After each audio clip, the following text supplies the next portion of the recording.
Asdos dan juga teman-teman. Kami dari kelompok GPIB dengan topik bahasan bangsa dan negara dan manusia.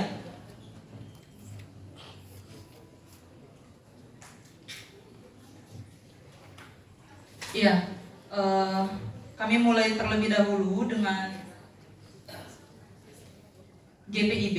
GPIB adalah gereja misioner yang dipanggil oleh anugerah Allah dan diutus untuk melaksanakan amanat Tuhan Yesus melalui visi dan misinya dalam rangka menghadirkan tanda-tanda kerajaan Allah di bumi, khususnya bagi Indonesia.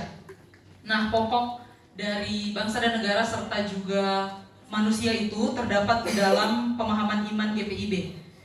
Pemahaman iman adalah pernyataan dari sudut pandang iman untuk menjawab tantangan yang dihadapi GPIB pada masa kini. Pemahaman iman GPIB pertama-tama dipahami sebagai respon terhadap penyataan diri Allah yang diekspresikan lewat tanggung jawab untuk setia dan taat kepada Allah di tengah-tengah dunia. Kemudian pemahaman iman GPIB juga dipahami sebagai pengakuan yang menjawab beberapa persoalan yang sedang dihadapi GPIB pada masa kini yang sifatnya kontekstualisasi terhadap Alkitab dan pengakuan iman. Nah, kemudian kita akan membahas bangsa dan negara. Jadi untuk penjelasan yang pertama, bangsa dan negara yang dipahami oleh GPIB, atau maksudnya GPIB mengakui bahwa bangsa dan negara itu dikehendaki Allah hadir menjadi wadah kebersamaan dengan tujuan untuk kebaikan dan kesejahteraan manusia. Kita bisa melihat bagaimana kehidupan Abraham yang pada masa lampau diizinkan Allah untuk membentuk suatu bangsa yang besar. Demikian juga GPIB mengakui bahwa bangsa dan negara yang khususnya Indonesia hadir karena Allah semata. Kemudian Pancasila adalah salah satu tindakan intervensi Allah yang patut disyukuri dan diamalkan. GPIB mengakui bahwa Pancasila ini bukan saja sekedar sebagai dasar negara, tetapi juga sebagai kode etik daripada Allah. Nilai-nilai di dalam Pancasila memancarkan nilai-nilai Kristiani yang juga sangat alkitabiah, sehingga dengan mengamalkan nilai-nilai Pancasila dalam perbuatan-perbuatan yang nyata sebagai seorang manusia Indonesia sama dengan merayakan karya keselamatan Allah bagi Indonesia sebagai ibadah yang aktual. Kemudian untuk pokok manusia, GPIB mengakui bahwa manusia diciptakan, manusia baik laki-laki dan perempuan diciptakan menurut gambar dan rupa Allah dengan tujuan agar dalam keserupaan ditunjukkan dalam semua konteks kehidupan. Gambar dan rupa Allah yang diharapkan ini bisa melekat pada diri manusia, yaitu menjadi manusia yang mewarisi sifat-sifat dan karakteristik Allah yang penuh kebijaksanaan, kasih, dan juga keadilan. Kemudian manusia juga adalah makhluk yang berelasi, karena Allah sendiri, Allah Tritunggal itu bersifat relasi, sehingga dengan menjadi manusia, manusia tidak akan terlepas sebagai manusia yang berelasi dengan sesama manusia lainnya.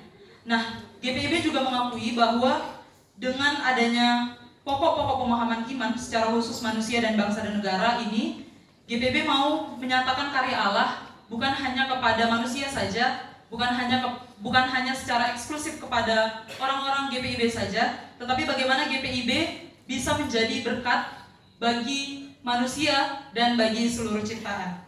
Untuk model-model teologi kontekstual, yang pertama kami melihat ada model antropologis. Mohon maaf di PPT ada typo. Kami melihat bagaimana Pancasila sebagai dasar negara bangsa Indonesia dilatar belakangi oleh nilai-nilai luhur yang secara nyata telah dipraktikkan oleh bangsa Indonesia itu sendiri. Nilai-nilai luhur bangsa ini telah ada dan melekat sebagai identitas bangsa. Hal ini yang kemudian kami melihat sebagai model antropologis. Bagaimana Pancasila telah memiliki esensi Injil di dalamnya. Seperti yang tadi disebutkan, bagaimana Pancasila itu sebagai kode etik daripada Allah. Konteks bangsa dan negara Indonesia juga bisa menceritakan Injil yang ada di dalam dirinya. Bahkan sebelum teks dan tradisi berhadapan dengan konteks, Allah sudah lebih dahulu berbicara dan hadir pada konteks Indonesia. Kemudian kami juga melihat model transendental, bagaimana bangsa Indonesia terbentuk berdasarkan nilai gotong royong yang dimiliki bersama. Dalam Pancasila yang memiliki nilai-nilai luhur, kita dapat melihat bagaimana pengalaman personal dan juga pengalaman komunal melandasi kehidupan bangsa ini. Konteks adalah kehidupan utuh dari manusia dan pengalaman-pengalaman yang bisa menunjukkan esensi Injil serta mampu menceritakan apa dan bagaimana Allah. Kami juga melihat bagaimana tipologi Kristus transformasi budaya ketika kami menganalisis topik pokok manusia dan bangsa dan negara. Transformasi yang dilakukan oleh Kristus dalam memperbaharui sesuatu yang lama menjadi baru dan mengarah pada proses keselamatan dan kebaikan manusia yang berdasarkan kehendak Allah.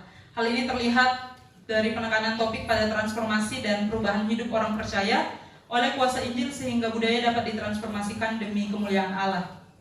Nah, di sini kami melihat bagaimana manusia adalah manusia yang awalnya jatuh ke dalam dosa dan terputus hubungannya dengan Allah.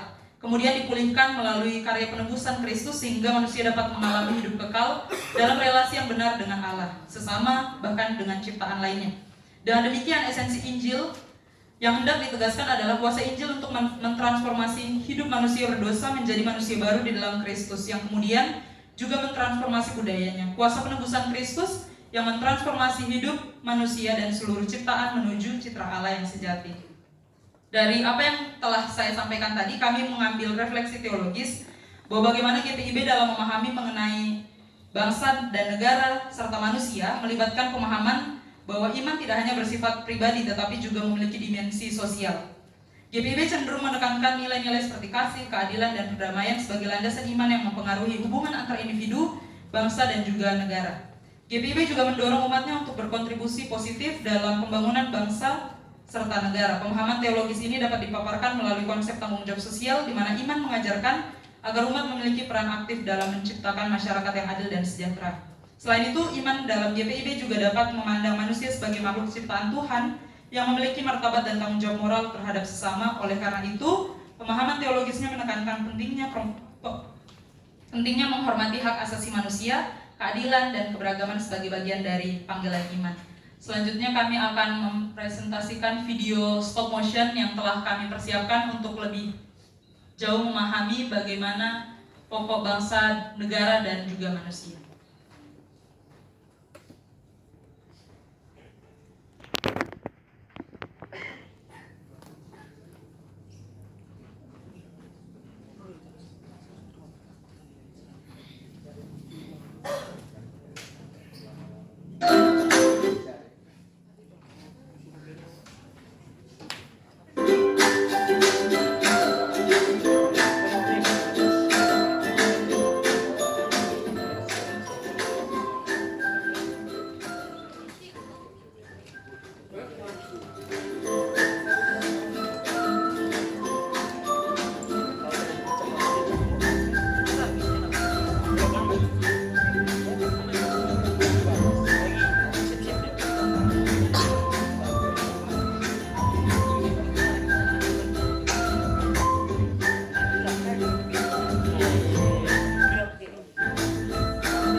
Dikala langkah kita merajut sejarah, manusia menjelma citra suci ciptaannya dalam sentuhan rahmat ilahi yang tiada terbatas menjalin takdir di bumi. Titik pertemuan asal. Dalam sejarah panjang yang terpahat, perjuangan dan darah telah mengalir. Bangsa yang kokoh menghadapi badai, bersatu padu, tumbuh bersama, meraih impian. Oh Indonesiaku, bilik luas berisi permata, hamparan hijau ada di mana-mana, tanda harta kekayaan alam, seperti lukisan indah yang terpampang di dinding.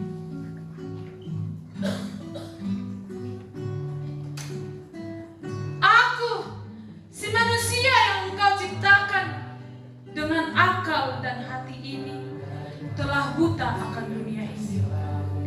Manusia dengan akal tak lagi serupa dengan engkau, ya Tuhan. Mereka jauh lebih pintar mencekik indahnya ciptaanmu yang lain.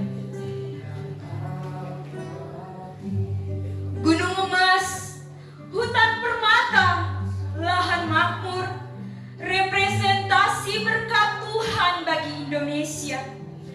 Keindahanmu sungguh melirik, serigala datang mengejar-ngejar, tanpa belas kasihan, alam dijarah tanpa rasa. Di bawah cakrawala pemikiran, bangsa terbangun dengan nilai-nilai luhur.